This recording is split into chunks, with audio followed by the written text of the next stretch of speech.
Mino Line Media presents the Business First Podcast. Hi, all, and welcome to a new episode of Business First with Sonia Alleyne. I am your host, and today we are going to talk about the power of storytelling, following your inner guidance, and how to become a published author. We're also going to learn about what it takes to start a publishing company from our guest today, Germaine Miller-Summers, who runs Hope of Vision Publishing. Welcome, Germaine. How are you? I am doing so good, and this is such a pleasure having this conversation with you today. Yes, I'm so glad you're here. You're also a podcaster yourself. I am. And so we want to talk about that as well. I want to let the audience know that we met through a mutual friend of ours who has been doing some really wonderful things under your publishing house. Angelo Ellerby has published his book, Before I Let You Go, and that's how we got to meet. And I'm really excited for him. He's been doing some really wonderful things under your brand. How does that feel for you when you have an author just take off under your publishing company? You know, it's exciting because I look at Hope of Vision as a family. And so you want to root for another family member and their success. But Angelo was just born for it also, you know? And the great thing is he is another one of my number one best-selling authors that has just excelled in his moment. I call it his moment in time, you know? So I'm excited to be a part of his journey, having the opportunity to really be able to share his story with the world. All right. So you started your company roughly 17 years ago, and it was around that time that, you know, there were all these discussions that, like, are people still reading? Do people still want to read? We do know that people are reading and people are interested in books. But what was the motivation because you also had this dynamic life before in the music industry, right? And we know how well the music industry continues to do. And you decided to leave that to do book publishing. So what were your thoughts, and what was it that led you to leave what would seem like a very lucrative career to enter into something that at the time we really weren't sure where the publishing industry was going? Absolutely. So to journey back, working in the music industry, it all started with a family member. You know, my background was in management, and I ran a Gap store. And my philosophy was, if you can manage a Gap store for millions of dollars, then, you know, you could take that same concept, principles, and move them into another industry. And in the early 90s, I was always meeting people, bringing contacts back to her until her producer said, "You ever thought about Germaine managing you?" And that started my journey into the managing in the entertainment industry. And so all the contacts that I would meet, bringing her to opportunities to be seen, it just led me to having certain people just watch. I always say you never know who's watching you, because that could be your next open door opportunity. And with that being the case, I was in Daddy's house. You know, back in the day, Bad Boy was one of the hottest labels out there, right? Boy, to see it all come to where it is today, but just really being in there and just getting to know, for me, it was an education. I'm always the type, I'm a sponge, I'm a master asker, so I ask questions, because you can get a greater education being hands-on than going through a classroom. I hate to say it. But with that, it pretty much opened up opportunities for me to have access, managing the locks, managing and working with DMX. But I always took an interest to the publishing side. And for me, I'm going to learn something inside out, every part of it. And that's also what I'm going to teach my clients. Know the business that you're in. It will determine how much you are taking. That's what I used to tell them. How much someone's going to take advantage of you. If you don't know the business you're in, it's going to be easy for that to happen. So for me, it was always, if you have access, learn how the studio process work, learn how the management, learn how the publishing process work. And so back then I would just become a student. And with the publishing side of it, because it's always about the inception of something happening and watching it flourish to become greatness or for them to walk in their purpose. And being a part of that journey, I think that was more exciting for me than anything. And so gravitating to one's stories, it just led me to when I decided that it was time to move on from the music industry. Publishing didn't happen right away. You know, I started working with an artist in the gospel realm, and he was a prolific writer. And he started writing books on worship. And I said, you know what? I had been doing all this research 10 years prior to ever starting my publishing business while I was in the music industry. And I said, hey, let me publish your books. And that's how my publishing journey started. The literary side of publishing. Wow. Somebody saying yes. Somebody saying yes. Yeah. Mm-hmm. You kind of glossed over the names, but I just want for the listening audience, you worked for two of the biggest brands, music brands in the 90s, Bad Boy and Rough Riders. What is it that you think that you learned in those positions, in the different positions, that prepared you for the work that you're doing now, the business lessons that you learned that prepared you for the work that you're doing now? Absolutely. So I always say I was never an employee of Bad Boy. What I was the management. So I was always an accessory, I would call it, or add-on to really working closely with the artists. And for me, it was my entire education to be around that as they're building and growing and having the hottest artists in the industry, and to have access to be in the studios while artists was in there and they were recording. And I learned everything about the industry. It wasn't taking a class or anything. That was my education. And so I would encourage anyone, if you ever have an opportunity and you have access to be in spaces, don't get caught up in the hype of it all. Learn every part of it that you can, because everything I learned coming through the 20 plus years in the entertainment industry, I was able to then turn it around and start my own business and be successful in my own business.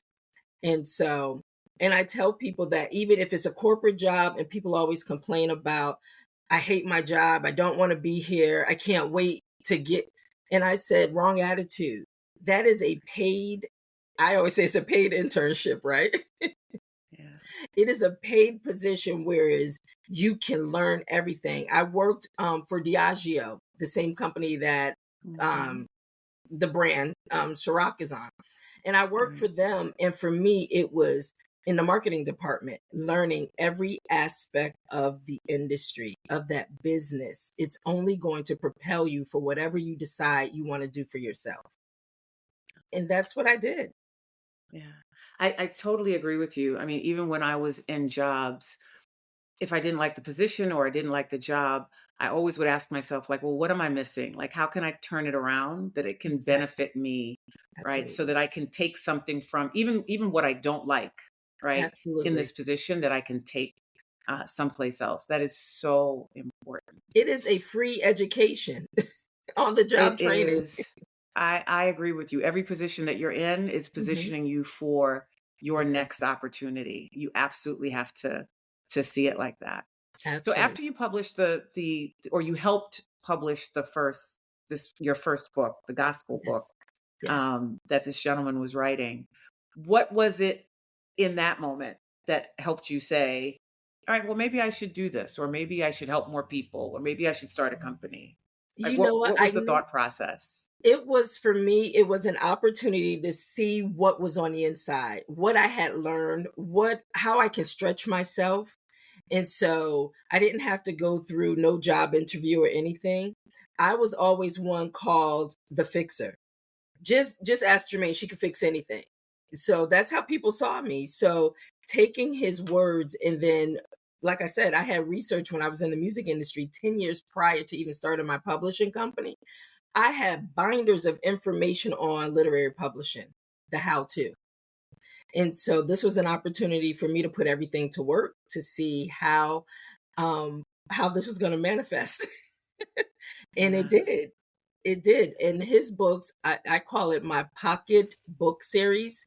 It was 5 4x6 pocket sized books that I had published, and it was a series all on worship.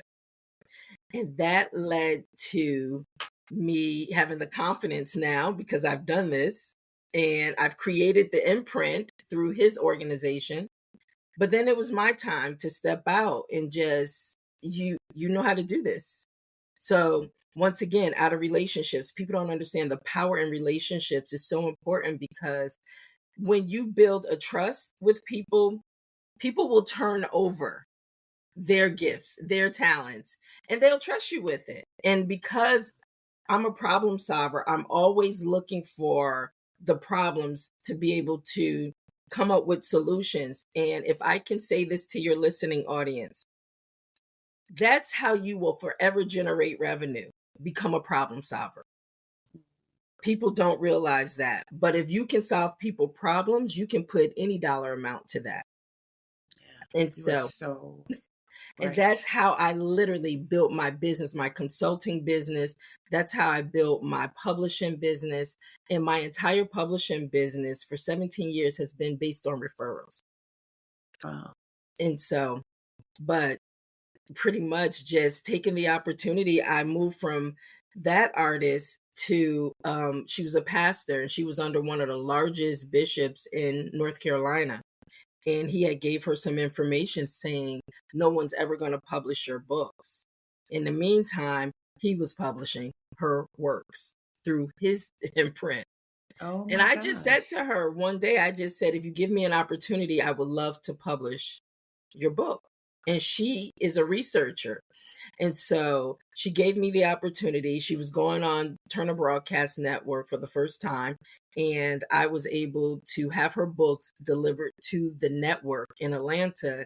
And for me, it was a big day for her. It was a big day for me. It was my first imprint that I was able to publish. And then it was brought to mainstream. It was brought to a broadcast network to be talked about. So the journey has been amazing. And talking about, extending into the problem solving, publishing a book is not an easy process. So I've worked with established publishers, and I did my last book, I self-published. That was not an easy thing to do. And so for people who are interested, and I've met so many people who say they have a book in them, or they'd like to write a book, or they have a story to tell. And it's interesting that you said that this gentleman said to this woman that no one would be interested in her story. People feel that a lot too. Like, do I have a story? I feel like I have something to say, but will it resonate with an audience? And so for people who are listening and think that they have a book in them, or maybe skeptical about how to get started, I know you have a 90-day program, and I'd like you to talk about that. But what would you encourage people to do just with that feeling, right? Just with the feeling of wanting to write a book? That was the inspiration for my 90-day book creation. Over the course of time, I've heard that so many times. I've heard horror stories from authors that started out with one publisher and just coming over to me and just sharing their experience, which wasn't always a good experience. And the one thing for Hope of Vision Publishing or HOV Publishing, one, I always encourage the author to, I always say, don't focus on who you think is going to receive it. Focus on your story. And the reason is because there are so many people in the entire world. Your story may not be for everybody, but it's definitely going to be for somebody. And so with that, it's just focus on getting the story out of you. That's the most important thing first. And me partnering with authors, working with them, because a lot of times they do need to be re-encouraged. Everybody has a story to tell. but everybody don't believe their story is worthy of telling. But if you've gone through anything, I always say it's not just for you, it's for someone else to know that there's hope of you coming out on the other side.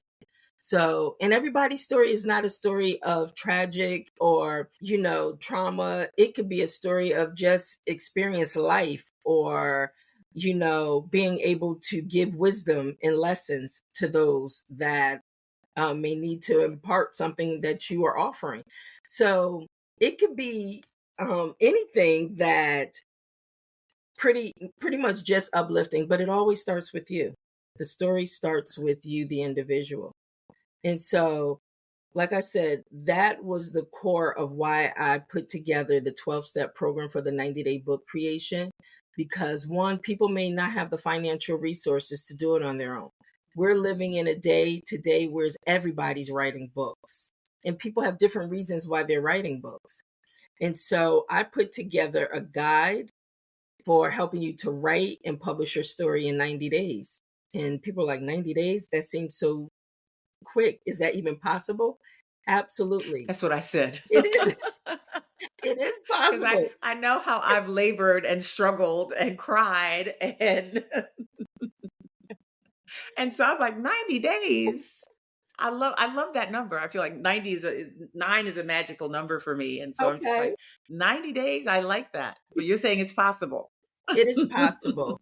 It is definitely possible. Sometimes you just need a coach. You just need someone to guide you through it. Yeah. And so, yeah. So coaching I'm excited for about writing. sharing that. Yeah, you're absolutely right. So, because I am a writer, I've never had a coach, but I know that were times when I needed one. Definitely. Right. And I am a writer. Like that's what I do. Exactly. That's what you do. And but sometimes it can be really hard getting that story out or getting it out. Sometimes you can feel it, you just can't get it on the paper. Absolutely. Right. And so there's one of my favorite quotes, and I don't know who to attribute this to, but it's just like, I hate writing, but I love to have written.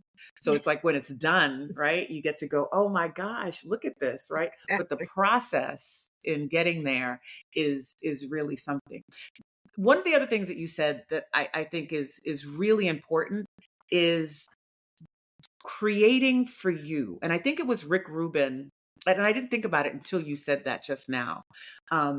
And Rick Rubin, who started Def Jam, talked about the importance of not thinking about anybody else in the creative process. That's right. Right. And I think sometimes that is, I'm so glad you brought that up, because I'd like to discuss that a little more. I think sometimes we get so stuck in thinking about how either people are going to love it, maybe they're going to hate it, are they going to bend? Like, we think so much, but the fact that it came through you, absolutely, right? The fact that this divine creative spirit came through you is something that you have to honor before you even worry about how it's going to impact somebody else. That's right. That's right. If I can just jump in on that. Please. I think, it's like blocking out the noise. And I always tell people, if you're writing, you have to find a safe space to be able to just release. And a lot of time people struggle, one, with the fear of what are people going to think or what are they going to say? So they have all this noise going on in their head. And it's like, one thing I tell people to do, if you don't know how to quiet your mind, try meditating. Take 10, 15 minutes, really just get into a place of oneness with self to be able to flow. Writing for some people can be easier than others, but people struggle. It is, like you said, it is not easy to stay focused when there's life happening around you. So if you can just focus on, create your outline. And that's another thing too. Their mind is constantly going. So I said, okay, let's kind of center things. Talk about, just list out. And that's why I offer these journals too. I just, because it's good to journal your thoughts. So journal out your experiences. Talk about topics that you want to focus on. What is the period of time you want to center your story around? And like I said, stories come in all shapes, sizes, and forms. But it's important to just make it between you and your story. And nobody knows your story better than you. And your story is deserving of being Absolutely. told, right? And for nothing It's else, I work with a lot of people that they use their stories and it becomes therapy. It's therapeutic. As hard yeah, as it is that they have to travel back in time through trauma and just places that weren't comfortable, it becomes therapeutic for them to really see how far they've come, how much more work they need to do to really be able to just express it in writing.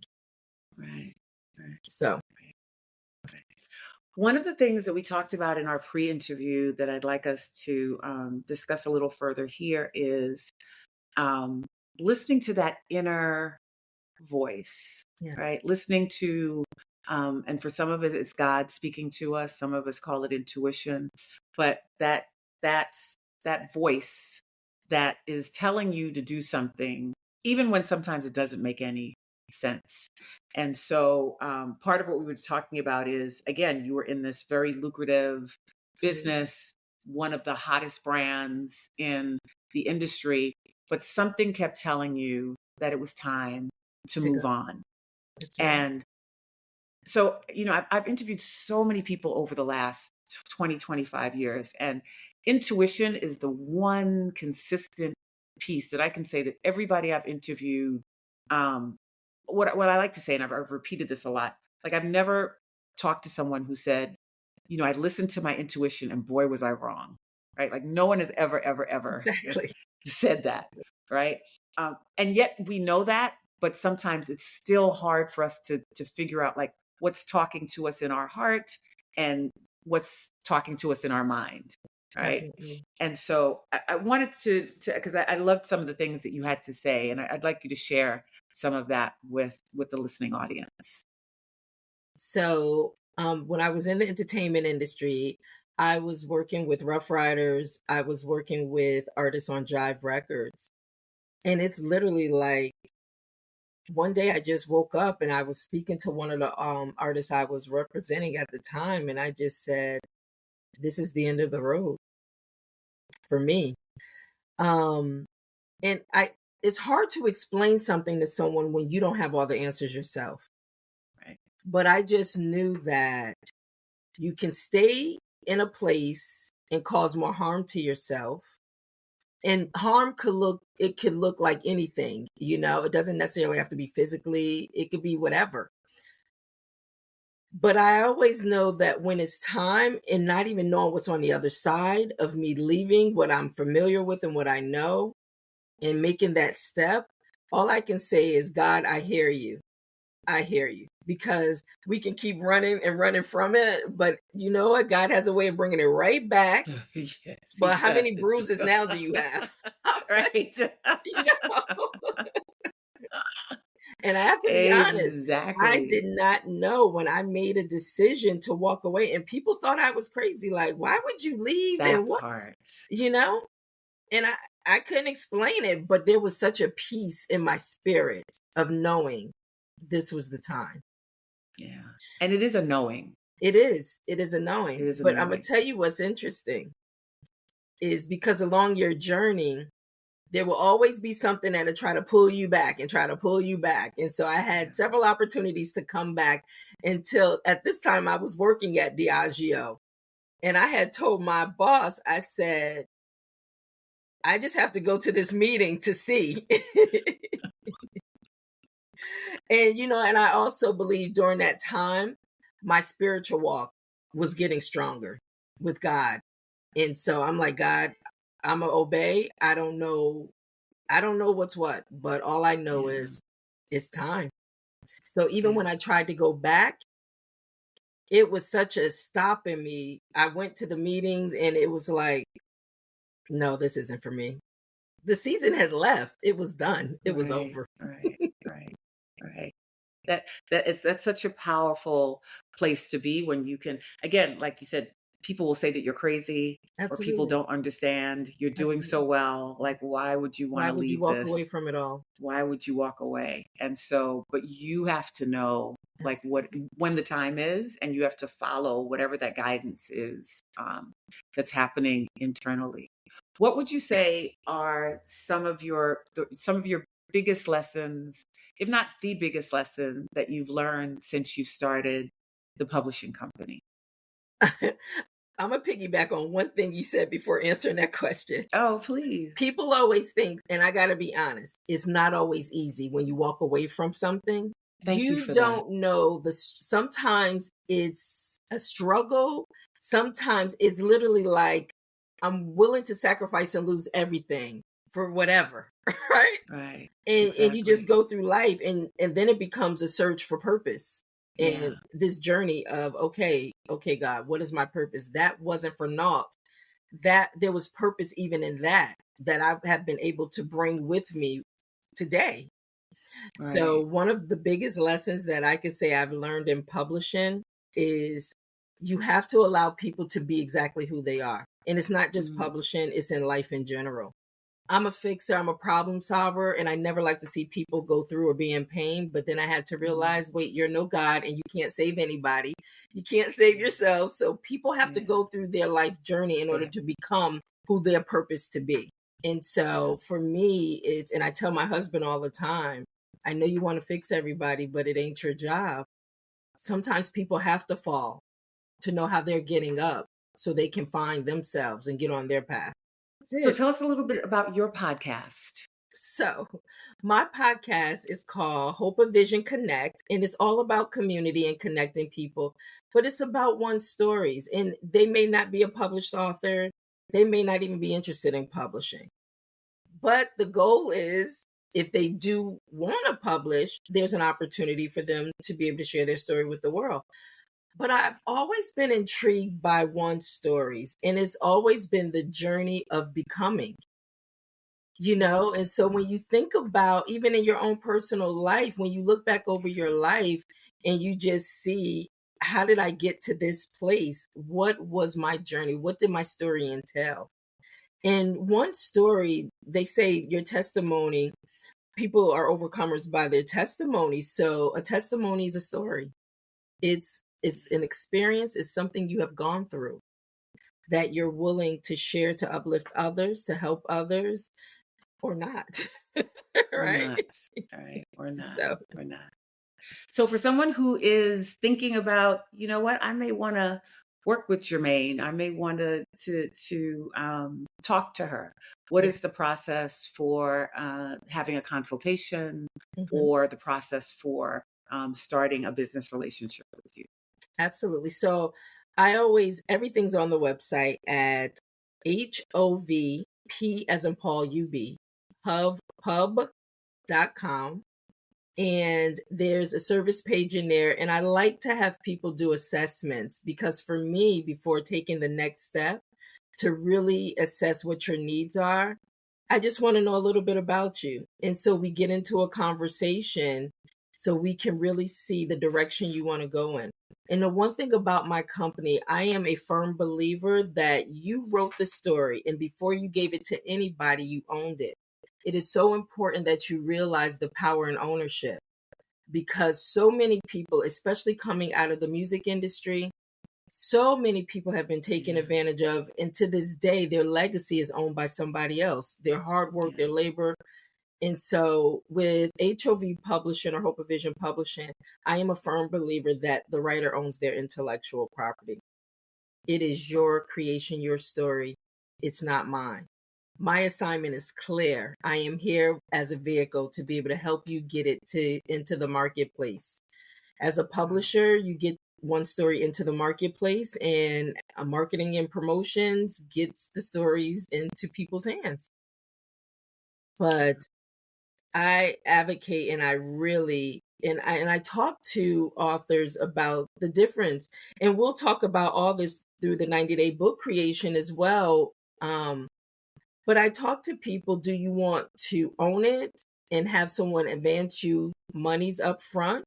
Now they own your intellectual property, and which means they could forever make money off of your stories when you are reaping no more benefits from it? Or do you want to Right. own it and know how to turn one story into multiple revenue streams? I am big on that. One story can become multiple revenue streams. Wow. Yeah. So you offer a wide range of services. Tell us a Full little bit about service. some of the Mhm, services that you offer, including editing, because mhm. folks may have a story, but they may not have editing skills, or Exactly. how much hand holding can one expect? That's funny you say that because a lot of times people say, wow, you make me feel like I'm the only author that you service. Now, mind you, I've published Wow. over 500 books over 17 years, but that is so important to me because that's all a part of who Hope of Vision is. Right. Is really is making someone know and feel that your story, it matters, but there's hope and there is a vision for bringing your story into the marketplace for the world to experience you. So what I normally do on the website, there's services. So like I said, I'm a problem solver, so I'm always listening to the needs of the people. And so we offer full service publishing. Also, for those that want to self publish, but they, like you said, it's not easy. So that's when Hmm. they can partner with us and we literally do the heavy lifting for them. They bring us their manuscript, or if they need coaching to go through the process to get to their manuscript. But we do all the work, give them back a finished product, and then we also upload it into their distribution platforms that's now Oh, assigned to them. So that's another service, which is our Hope of Vision self-publishing service we offer. And then I have a children's book. I do a lot of children's books. And I hmm. do children's books, and this is an encouragement. My youngest author was 8 years old. She's a two-time best-selling author Wow. with us. You know, I had a young author, her book was put into the California school systems as a curriculum, Oh and my she just gosh. graduated from Spelman years. So I've had authors that's been with the family since the inception, the beginning. Oh, I love it. But I'm here to, once it's about educating, it's about coaching. And on the website, if people can set up consults to be able to sit and go through, and it's not just about your story. A book is a byproduct of something far greater. I'm more interested also in what is vision and what is the purpose that Mm. ties this product, because it may be more than just one book. So Right. Yeah. Hence the name of your company, right? Hope of Vision, right? Hope for Vision. Yeah, yes, absolutely. So you gave us your website, which I'd like you Yes. to give us again. Is www.hovp as in Paul ub.com. Right. And you can And get if all we my wanted to, contacts through there. yeah, and if we wanted to connect with you on your on your socials, Mhm. how can we follow you and support you? So this is where it gets tricky because I have so many, but we're going to focus on the main ones, right? Well, no, give us all of them Oh because my we God. want to support. Yeah, we want to support the entrepreneur in you. So I know that it's not just book publishing. You do consulting. You Exactly. do.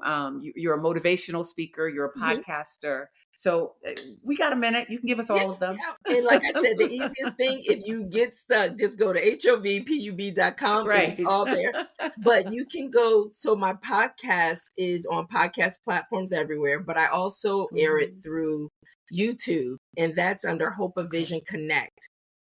Okay. So that podcast page, and then HOV Connect are my other handles for Okay. Instagram and Facebook groups, and then my name, Germaine Miller-Summers, LinkedIn, Okay. and it wasn't that hard, right? No, isn't it? See? Another example of this. Once you do it, then you realize like that was That's simple. right. That's right. Jermaine, thank you so much for being here. Thank you for all the work that you're doing on behalf of my friend Angelo. Yes. I just texted him a little while ago, and I was just like, he is everywhere. He's being honored everywhere. He's talking everywhere. And that's the other thing, And I guess before we end, people should understand that publishing a book can be used as a business tool. It is. So it's a big part of that is, yes, telling your story, but another part of it is being able to use that. Sometimes it's easier to get speaking engagements. Mhm. It's easier to tour. It's easier to do a lot of things if you have a book attached to your name. That's why I say a book is a byproduct of something far greater. So if you have organizations, missions, ministry, if you are a speaker, you should always want to make product available. Leave something with your audience. And why not leave a book? And like I said, that one story off the back can become a paperback, hardcover, ebook, audiobook. That's 4 different products already for one story. And that's just the beginning. And that's just the beginning. Exactly. Absolutely. Right. Because I'm sure your authors have realized too, it's like after you get through that first book, it's easier. Most people recognize there's another book in there. Absolutely. Right. And that's what we pull out of individuals too in our initial sessions to really assess to see why they want to write and what more is tied to it. Yeah. So it sounds like you may be back because there's so much that we can continue to talk about. You've done 500, so we wish you at least 500 more. At least 500 more in the next couple of years. And thank you so much for being a part of this conversation. Oh, you're so welcome. And if I can leave one thing with your audience, I am actually, it's a little backwards, but this is the 90-day book creation. I'm doing a live event on November 7th. I'm not sure when this is coming out. A live event on November 7th to really introduce the book. But at the top of the year, we're going to be starting in January, the 12-step program. So people that are afraid and not know the how, they can actually register and be able to have their book published in 2025 and thereafter. Okay. All right. So talk a little bit about the 90-day book creation is actually a book as well. Oh, it's a book. It's actually a book that will take you through 12 steps from the writing process if you don't have a manuscript. So we'll start talking through getting your manuscript and then literally take you through every aspect of publishing. If you want to self-publish, you can just follow this book. Literally follow the book. Okay. So that's incredible. I didn't realize that. What I'm going to do, because what I find, people tend to gravitate if they have someone that's coaching and taking them through the process. So they will get their personal coach. It will be a group setting. And then if some people want to set it up individually, one-on-one, then they have that option also. But it's here to take people through the process. And so if anyone's listening and they're curious, it's a free live session on November 7th after the elections. And it's going to be on platforms everywhere. And I'll put the communication out and make sure you get that for your audience as well. Okay, that's great. And they can register through your site? They can. And the information will be on the website as well. So save the date. Okay, very good. So the 90-day book creation is a book. It is, and it's also a coaching program. Absolutely. That you can have access to. And all information for that is on your website. So you too can be an author in 2025, 90 days. Yes. 90 days. So that is wonderful. All right. So we are going to support you in any way that we can. Thank you again for sharing all of this wonderful information.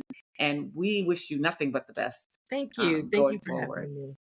Thank you. Thank you all for listening, and we'll be back again next week with another great guest. Take care. The Business First podcast is hosted and produced by Sonia Alleyne. Executive producer Ken Johnson. Find the Business First podcast on Apple Podcast, Stitcher, Spotify, Odyssey, iHeartRadio, Amazon Music, TuneIn, or wherever you get your podcast. On social media on IG at business_first_podcast. Follow the Mean Old Line Media Podcast Network on IG at Mean Old Line Media. Get the Mean Old Line Media app in the App Store or Google Play. The Business First Podcast is a Mean Old Line Media production.